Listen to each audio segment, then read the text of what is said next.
What's up, party people? Hey, it's Brian, and we're going to do an open box review slash comparison. So, what are we going to look at today? Well, the thumbnail has probably already given it away. But we're going to take a look at the new Jaguar E-type kit by Revell, Germany.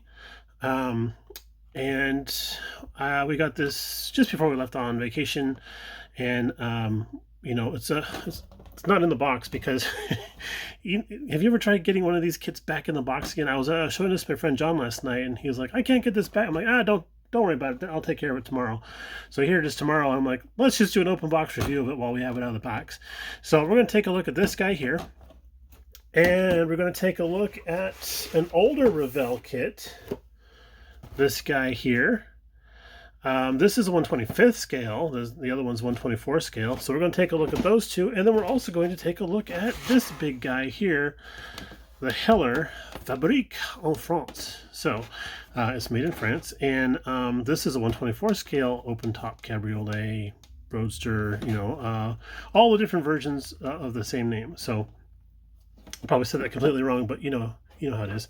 86 pièces. So it's actually a good looking kit. I remember buying this one about 4 years ago, and I bought it with a coupon because the shop I bought it from had it posted for a lot of money. And I thought, well, I'll use the coupon, knock it down 20 bucks, whatever. So, you know, brought it into the more affordable range, and then just stuck it on the shelf, and have always intended to build it, but I'm more of the Coupe fan rather than the Cabriolet version. But hey, that's neither here nor there. That's my issue. So let's get started with this guy. I've already taken a look at the box art and the instructions, and there is nothing in there that tells us a production date for this particular kit. But I can tell you that this is probably an older mold. Something I did find interesting, though, is it's got this little QR code right here, which could either help us go back in time or, I don't know, solve the Kennedy assassination mystery. So whichever that's supposed to help out with. One of these cake box style boxes. Oh, and I got to tell you, I was looking at the instructions here. It actually says that the box can be used as storage. And I was like, what a great idea. Wow, that's just so cool. A box that can be used as storage. The backside instructions got me drooling, though, because we're going to shift focuses here. There we go. So apparently Heller has a coupe version and a race coupe version, which I have not seen in the wild yet. But if I do, I'm all over that guy right there. So that would be a fun addition to the Jaguar Pride. Yeah? Okay, I think I'm using the right terminology there. So, pretty basic looking instructions, nice looking call outs and stuff like that. And they have, you know, a geometric call outs on what you're supposed to do here and where and all that kind of stuff. So that's kind of cool. I don't remember who Heller wants to go through for paint. I don't remember if it was Humbrol or whatever, but let's take a look at the tires. And these are actually molded pretty nicely. Nice and narrow. That's what we want to see on a classic Jag, is a nice narrow tire. We don't want one of those, it's not a hot rod, we're not going to see fatties on here. So, transparent pieces. Look at that. The soft top is actually molded in transparent, and then we have to mask off and paint it. So that could be a challenge if your masking skills are like mine, sorely lacking. And look at this here, the transparent door cards. That's kind of fun. That's interesting. And then of course the headlight covers, which were not available in the United States, I believe, for some sort of, I don't know, some sort of thing, government thing.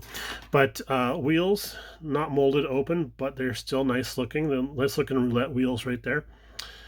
Chrome steering wheel, bumpers. Here's our tri-carb setup here, and not too much chrome. That's nice. So you do have chrome exhaust pipes, but you know, it is what it is. And then spinners, nice looking little knockoffs right there. That's a knockoff. Let's cut to the grass and take a look at the body. Look at this here. That's molded on there pretty well. Jaguar or Jaguar, depending on where you're at in the country. Nice looking fuel door. I'm a fan of fuel doors, I guess. It's molded really nicely, I think, and it's done in like a halvesies deal where it cuts along the bottom of the door. Kind of a nice area to do the breakup for the molds, I guess. Hood is beautiful. No sink marks in it. A little bit of extra flash right on here, and you can feel along the top here where the body molding is that this is where they decided to run the mold edge. That feels pretty good. Just a little bit of cleanup on these guys here. You know, I'm not sure how the fit and finish is going to be on this particular type of kit, but what we're seeing so far is encouraging. And it looks like we build right down on the actual chassis floor, so that's interesting. There we go. So while we were digging around, checking stuff out and everything, and looking for a production date or something like that, I happened to notice, we can see the shadow here. Something has been erased from the mold, so that's kind of interesting. Original production stuff. So who knows if this is actually truly a Heller kit, or if it was something else that was purchased by Heller and then produced by them. I'm not 100% certain. Here's a nice little boot, a couple nice little bucket seats, and I apologize if I'm going too quickly. Here's our valve heads. Little bit of flash here and there, but nothing major. That's not bad looking. This is very encouraging looking. This is the first time I've ever actually opened this up and sat down and took a good look at everything. So, not bad looking block. All the numbers are upside down, but that's cool. Hey, at least it has part numbers on the parts, right guys? There we go. A little bit of flash up here on some of the small bits, which kind of gives us the feeling that this is a little bit of an older mold, right?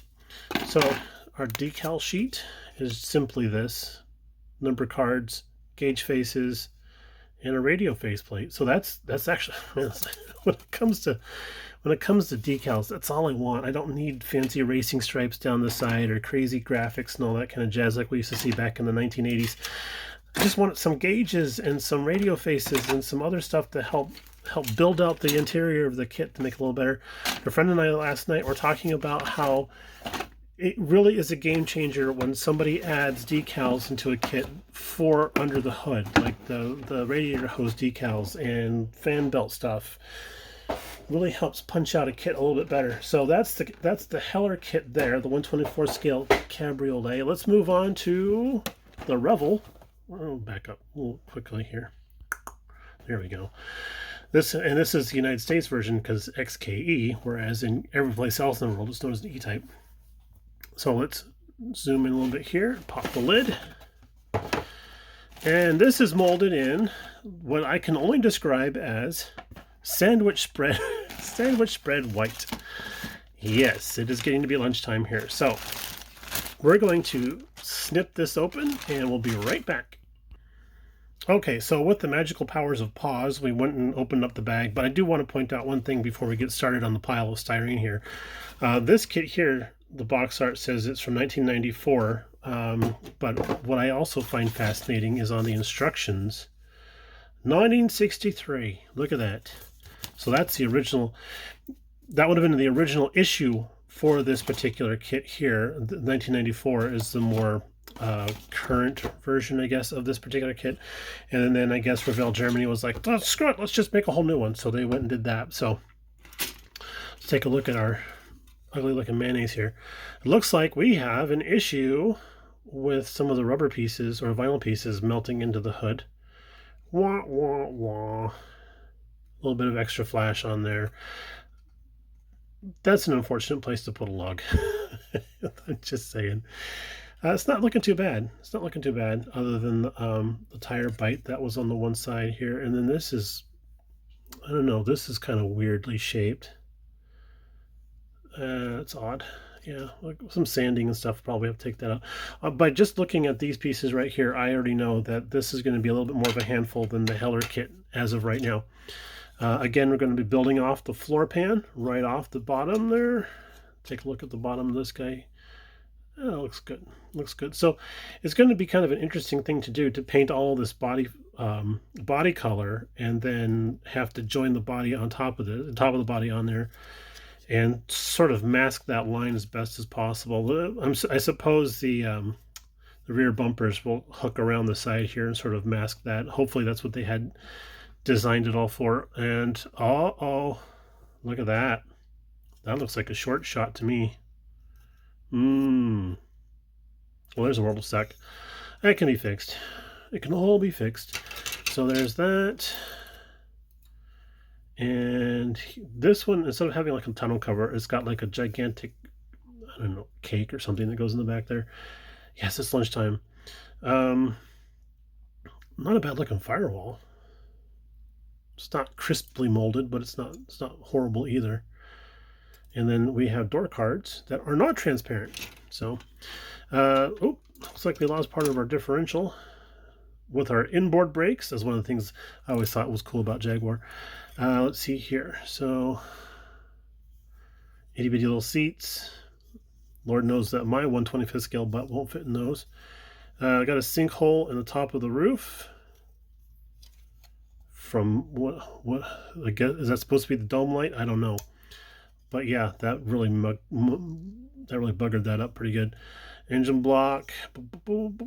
I am not enthused about this one, I tell you what. So there's that. And then our transparent pieces. Here's our bubble for the hard top. That must be an alignment lug there. Like you couldn't figure out how to align it around the windows. I don't know. Headlight bezel covers. Pretty thick looking. It's like my glasses when I was in school. Oops. Let's just bash the... Maybe I should put my glasses on. And then here is our... That's a hell of a chrome tree. Window trim, front and rear windows, chrome steering wheel, bumpers, headlight bezels, molded solid wheels. These aren't as pretty as the Heller kit was. Yep, they're knockoffs, which look like gas caps. Yeah, this one isn't that awesome. But still, I mean, from 1963. Oh, and then the odd steering piece. And then some nice narrow tires also. And these guys are they're getting a little inflexible. They're starting to show their age. So there's that guy there. And then I'm going to pause real quick because we're running really long here. And then we'll move on to the more current one. All right, so we're going to go on to the current issue of the Jag E-type from Revell, Germany. We got ours from the UK, and which is no problem. It's just that's the only way we can get them right now in the States as of the filming of this particular episode. But I do want to stress something. Should you feel like ordering one of these kits out of Germany or the UK or whatever, someplace over in Europe, be aware that the packaging that they tend to do for that type of international shipping is not as robust as I would like to see, because we're starting to see on Facebook some guys getting kits here that are crushed or warped. I mean, this one, she got a little squished, but luckily where it got squished was the opposite corner from where the body was actually tucked inside the kit. So nothing got destroyed, but I have seen pictures of some guys getting some stuff that's been destroyed. And Rambler69, old Tom, happened to text us yesterday and said that he knows somebody that had a kit that got destroyed like that. They wrote Revell Germany, and they were happy to send out a new part for them. So they had just received it yesterday afternoon, and they were pretty stoked about that. So it is nice to know that Revell Germany will step up and correct that. But the problem is, I'm like, you guys got to do a better job with doing your international shipping stuff, because wow. Probably in the UK and in Germany or whatever, there's probably plenty good. But here in the United States, the USPS seems like they're a little heavy-handed with stuff, I guess. I speak bitterly about it because I've been burned several times by it. All right, enough of that. Let's move on to this. Look at this. This is sweet, right? Oh my God. I mean, like, just look at that. That's damn near frameable. I mean, let's find a nice looking centerfold. Huh? Ooh, look at that. So yeah, I think, I mean, this is just sweet. Let's drill in a little bit here. Boom, there we go. So color-coded stuff. I mean, they actually posting stuff in color, representing what you want to paint it and stuff like that. That's really cool. I've got no words. So it's just really cool. I just really love this, and this will be like an instruction booklet I'll want to keep afterwards. So there's that. Let's cut to the money shot here and show you the body. And it does come in its own little baggie, and the hood is kind of tucked in there, retainer style, you know. So I think it was like this or something like that. But yeah, see how tiny, flimsy those posts are? Yep, that's the weak spot right there. Now we've heard stories about having these things recalled because there was some sink mark problems, and I think we're seeing it right through here, right through there. Look at the light to hit it just right. We can fill that. I mean, yeah, you're paying some good money for this kit. You would like to see a better job, but and then right in here. But we're model builders. If we can't fix that type of thing, then we shouldn't be doing model building, right? So nice looking body though. I love the lines on that thing. I remember going to car shows with my dad when I was a kid. We had a couple of Spitfires, and we were always going to British car shows to pick up parts and make connections and stuff like that, and that was a lot of fun. Seeing these E-types there, man, it was just cool. So here is the chassis, and again, building it right off the floor. Kind of a theme there, right? It's not a very tall vehicle, so that's probably the best way to do that. Nice looking Revell stamp inside there. Some etching. 2020. Well, that explains the sink marks. So there we go. That's a nice looking underside. That's what she said.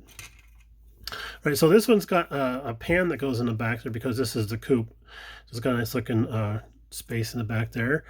And then we do not have transparently molded door cards on this one here. It's got that interesting mint green kind of coloring on the trees. It's an interesting choice. Let's pull back here. So good looking rear axle. We even have the brake calipers on the centrally located discs. That's kind of fun. Good looking stuff, man. It's always interesting to get a kit that's like fresh off the press type of thing, you know, not one that's been around for 30 years. Nice looking carb intakes. I bet you guys could probably make castings of these guys and then do all kinds of cool additions to hot rods and stuff like that. That would be kind of a cool thing. So yeah, that's nice looking. Here's another red tree. And then we got the underside of the front hood. The chin, I guess you would call it. A little bit of sink marking there too. So it's got a little bit of wave to it. We'll address it. Let's see. Let's see. So we have two chrome trees, and this is fascinating. We have the separate tree here for just the window bezel. And that's got all kinds of bracing on there. And that seems like it survived the trek across the ocean just fine. And the United States, too. It probably should fine on the way across the ocean, but once it got to the United States, that's when it had problems. Interesting choice to chrome the valve heads, but hey, you know, it is what it is. And then here's our roulette wheels. Those are busy. Those are busy. I mean, the camera's having a hard time depicting what's going on. I'm probably going to give somebody a seizure out there if I keep this on camera too long. But there's a lot going on in there. I think some black wash on that would probably sort that all out. But okay, let's stop looking at those. They're driving me crazy. So nice looking headlight bezels, though. They're not too, they don't look too large. They look like they should fit just fine. And then here's the last sprue. Look at this. They molded that open. The fan shroud, they molded that open. Why couldn't they do the wheels open? Oh my goodness. That's just my complaint. Oh, that's a comfy looking chair. If you're a sci-fi builder and you want to do like the bridge of the Enterprise or something, Enterprise D, this would be like a good contender for one of those chairs. So then we get our choices of dashboards. This is the right-hand drive, which is the proper style. And then here's the on the other end, the left-hand side for everybody else in the world. We do not have a chrome-plated steering wheel. Hooray. There we go. That's nice looking. It's nice and chunky. So yeah, that's a good looking kit right there. We got our transparent stuff here. Headlight lenses, headlights. And we're going to keep this stuff in the package because it is very thinly molded. These pieces here, very thinly molded, nice and delicate. I like that. So that's cool. Oh yeah, and the tires, excuse me. Tires, nice narrow tires, deeply treaded. So that's a nice theme through all these models, is to have those narrow tires. I think that's awesome. And then the last bit for this guy here is the decal sheet, where we have all the gauges, radio display, and there are underhood details as well. So for me, the decal sheet for this kit is the winner, because that is just awesome. Okay, so let's do something fun. I'm gonna take the current issue and we're gonna rotate. There we go. And then here's the Revell 1/25th scale kit. So let's take a look at the hoods. There's a good size. There's a good difference in size there. So that's awesome. It's a good difference in size there. And then let's bring in the green one. And yes, we're going to put a green one on the green mat. So let's see how well that goes. Not well at all. So let's take a look. So we're looking pretty good here, size-wise. Pretty consistent. So I'm really thinking that what would be cool, how do the bodies do here? So they got a little bit of a different choice going on with how they did the body on this one here. So that's looking great. That's pretty sweet. So I would say what I have in my particular stash collection is I would stick with the Heller Coupe convertible, excuse me, and then the new Revell Coupe, and put that one back in the museum. So there we have it, guys. Hey, I hope this answers some questions for you. If not, I hope it was at least entertaining. I had fun doing it. I never do open box reviews, but I do enjoy watching them, so I thought I'd try my hand at it. All right, y'all, have a great weekend, and we'll talk to you a little bit later on. Bye now.